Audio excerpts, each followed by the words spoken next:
so while you are building up, strengthening your bones, what you're actually building are things called osteoblasts. Blasts build, and so they're going to produce new bone for you and materials that allow you to build those strong osteocytes that we mentioned, so the mature bone cells. And when we look at these osteocytes, they're going to maintain the bone structure for us and density. Both will be very important. They're going to help us to recycle calcium.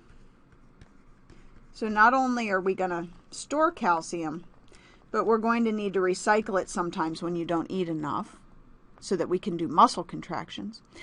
And we look at osteocytes as being in their highest percentage when you're fully grown.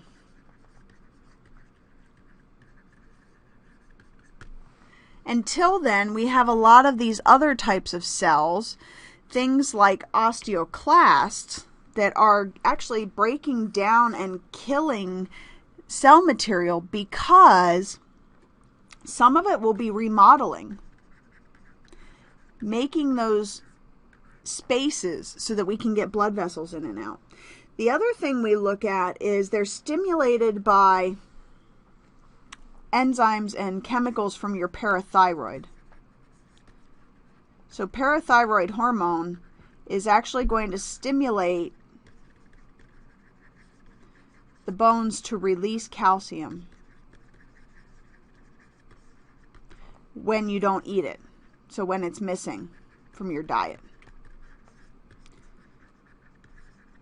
This is really important because if we get too much of that calcium released from the bone, we actually look at an osteoporosis state starting. So this is essentially excessive killing or breaking down of the bone structure. And we usually don't talk about it until we look at the skeletal structures of older individuals.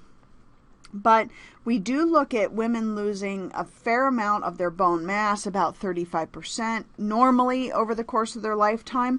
But more than that, we go into this osteoporosis state, which actually causes the bone to get these very large spaces in it. So the osteoclasts, the ones that are breaking down bone,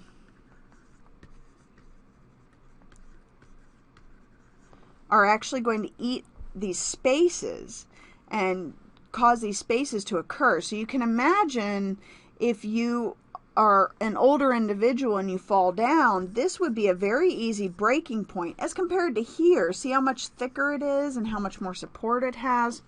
So we worry a lot about osteoporosis forming over your lifetime. The central canal, or the osteon, that's actually going to run through compact bone is important for blood vessels and nerves.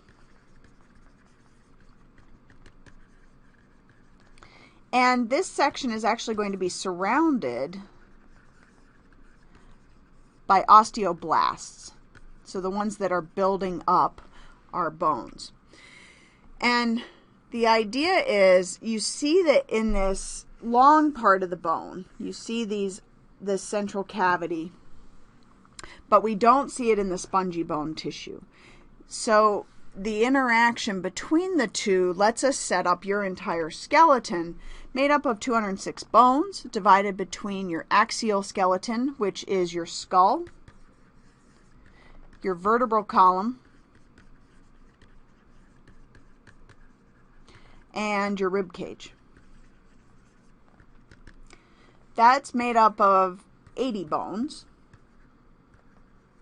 Your appendicular skeleton is your arms, legs, pelvis, and pectoral girdle, or your shoulders.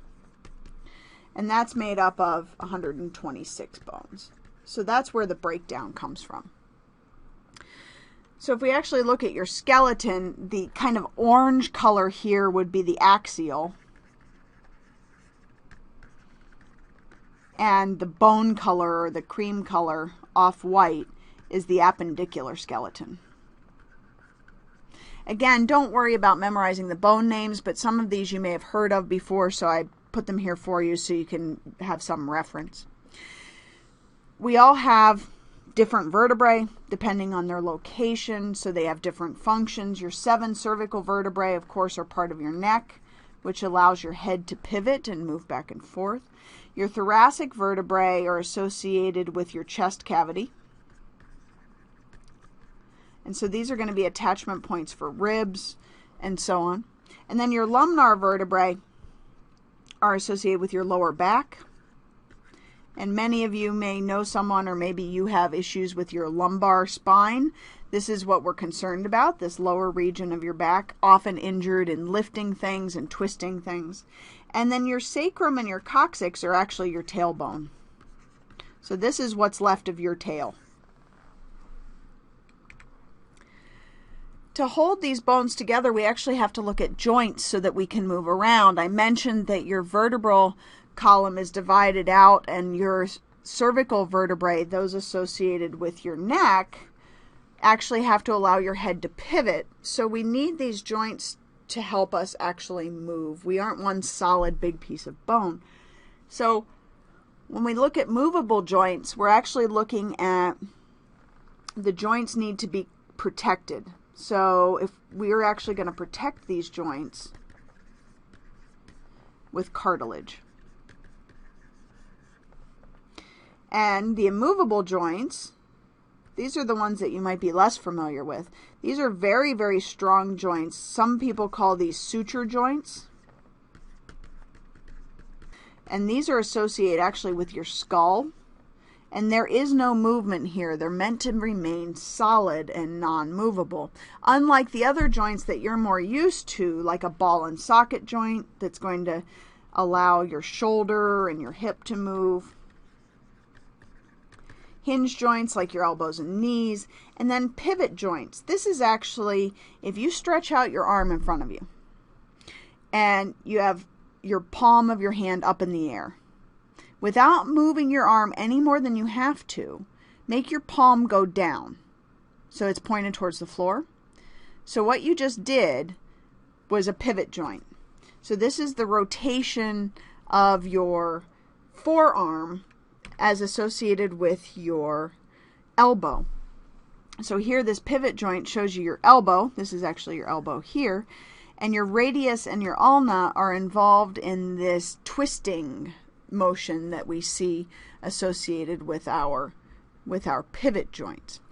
Different than a ball and socket joint, this is actually a very weak joint by comparison. And some of you may know this if you've ever thrown out your shoulder. We talk about your shoulder or your hip coming out of its socket. This is why. This joint is only held in place by cartilage. So it's very difficult. And you see here, it just kind of sits together, and around the outside of this, we would have cartilage and ligaments and so on holding this in place, but it's a fairly weak joint by comparison. Hinge joints, many of you may have knee issues or elbow issues. Our joints are weak points. Have you figured that out? But surrounding our hinge joints, we give them some extra support and some cushioning. Some of you may have issues with your meniscus. Or we also have fat pads that are going to act as cushions. And let me show you here. So here's your knee. This is your kneecap, is your patella. And in here we have all kinds of fluid. We've got ligaments, we've got meniscus, these pockets here. We have that cartilage that's covering the ends of the long bones that we talked about. There is a lot of support here. If any of you know anyone that has torn their ACL, that's this in the middle. Okay, so you know where that's located. So if you can imagine tearing that ligament that holds those two long bones in place, very, very painful. When we look at individuals that have what we call bursitis, bursitis is an inflammation of the bursa, and that's that spot right there. So if it fills with fluid, it puts a lot of pressure on the knee and is very, very painful. Some folks get infections of their synovial membranes here. All kinds of things can go wrong with these joints, but we look at them as allowing us to move around. It's not the only thing that we need to move around. We'll also need the muscular system to help us move as well.